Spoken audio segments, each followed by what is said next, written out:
बनाने की राय आती है। वोडाफोन आइडिया इशू भर चुका है दो गुना। आशीष क्या कर रहे हो? 2 गुना भर दिया? 2 गुना भर गया सर। वेरी नाइस, कमाल के लड़के आप। बताइए क्या हो रहा है? सर स्टॉक में अगर आप देखें तो एक्शन थोड़े 1-2 दिन पहले से होने लग गया था।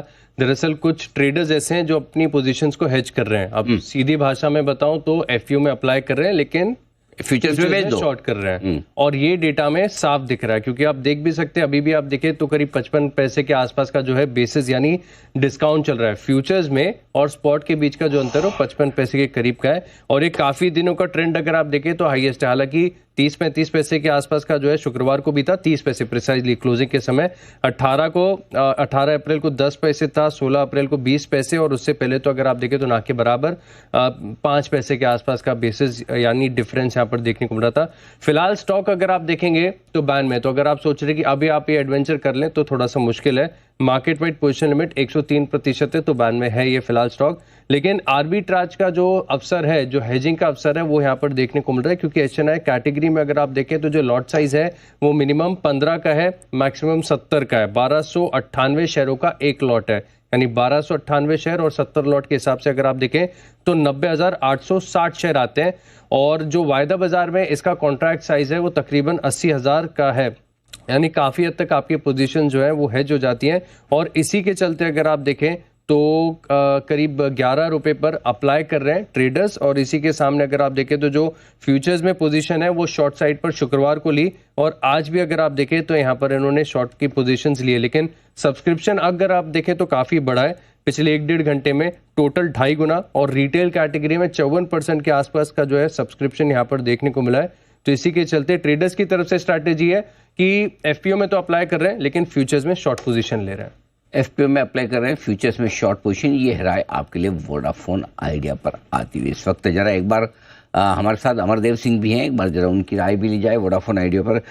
अमर, आप ट्रैक करते हैं और करते हैं तो जरा बताइए अपनी राय इस एफपीओ पर। देखिए, वोडाफोन का जो एफपीओ है इसमें कहीं ना कहीं इन्वेस्टर्स जो हैं वो पैसा तो डाल रहे हैं, बट मोर और लेस आई वुड से कि ये एक मतलब इसे आप ये कह सकते हैं कि this is slightly of a longer term call. जो भी निवेशक इसमें पैसा डाल रहे हैं उन्हें लॉन्ग टर्म पर्सपेक्टिव से वो देख रहे हैं। और दूसरा ये है कि कहीं ना कहीं जो कंसोलिडेशन हमें टेलीकॉम सेक्टर में दिख रहा है और 2-3 ही प्लेयर्स अब बचे हैं, तो ये एक्सपेक्टेशन है कि मे बी वोडाफोन जो है आने वाले समय में अपने परफॉर्मेंस में कुछ सुधार करे, इसलिए इन्वेस्टर्स जो हैं वो इसमें आई वुड से एक्टिव हो रहे हैं या इंटरेस्ट उन्होंने शो किया, but from a long term perspective. ये है राय आपके लिए वोडाफोन आइडिया पर। हम तो अपनी राय दे चुके हैं कि इस आईपीओ में आपको पैसा लगाना चाहिए, बिल्कुल थोड़ा लॉन्ग टर्म का व्यू ले, एकदम शॉर्ट टर्म के लिहाज से न लगाए। थोड़ा हाई रिस्क का रिटर्न वाला मामला है कि अगर कंपनी चल गई तो फिर कुछ ज़्यादा ही चलेगी, नहीं तो फिर आपको पता ही कि क्या रिस्क है।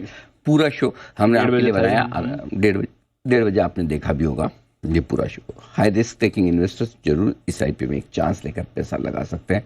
अलॉटमेंट मिलने के भी चांसेस काफ़ी हैं, और अब तो आशीष बता भी रहे हैं कि अलॉटमेंट मिल ही जाएंगे, पूरे नहीं मिलेंगे, शायद कम मिले। बंसल जी भी अपनी राय प्रकट करना चाहते हैं। जी बंसल जी, पहले आप प्रकट हों फिर राय दें। नहीं अनिल जी, पहली चीज तो ये है कि जो दोपहर वाला शो था वो मैंने देखा, और अनिल जी आपने पूरा ध्यान रखा कि मेरे जैसे लोग कहीं कंफ्यूज ना हो जाएं, रिपीट तो नहीं है। तो बार बार ऊपर राइट साइड पे अनिल जी लाइव लिखा आ रहा था, तो पूरा शो देखा। अनिल जी एक छोटी सी करेक्शन करूंगा, आपने बोला कि कंपनी चल जाए, तो अनिल जी शेयर चलेगा नहीं चलेगा इस पे डाउट अनिल जी, कंपनी तो बंद नहीं हो रही है।